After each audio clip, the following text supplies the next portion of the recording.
तुम्हें मेरी बात समझ नहीं आती क्या? क्या जरूरत थी महानता दिखाने की? अगर मैं कह देती 100-200 रुपए ज्यादा आ गए तो 100 रुपए का पेट्रोल फुकाने की क्या जरूरत थी इतने दूर जाके? तुम्हें मेरी बात कभी समझ नहीं आती क्या? ये ज्यादा पैसे आ रहे तुम्हारे पास। अभी अगर शॉपिंग के लिए मैं पैसे मांगू ना तो तुमसे दिए नहीं जाएंगे। अरे क्या अंबानी के बेटे लग रहे हो तुम? ऊपर जहाँ हमारी गाड़ी खड़ी होती है, तुमने देखा वहाँ क्या हुआ है? क्या हुआ है? क्या हुआ है?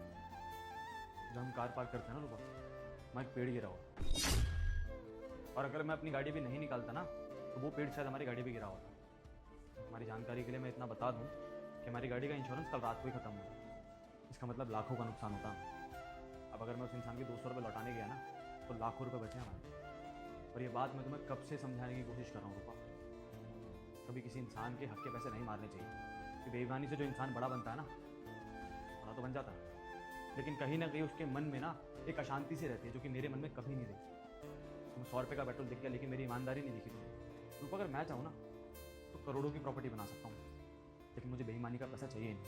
भगवान ने जितना दिया है ईमानदारी से दिया और मेरे हक का है, और इसी वजह से शायद मुझे रात को आराम की नींद आती है।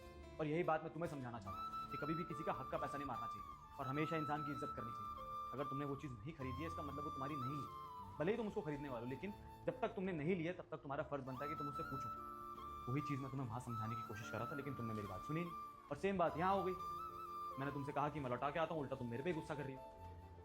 आज तो भगवान ने एग्जाम्पल दिया है रूपा तुम्हें। क्यों रात रात को नींद नहीं आती और मैं आराम से सो जाता हूँ? क्योंकि मेरे मन में खोट नहीं है, तुम्हारे मन में है।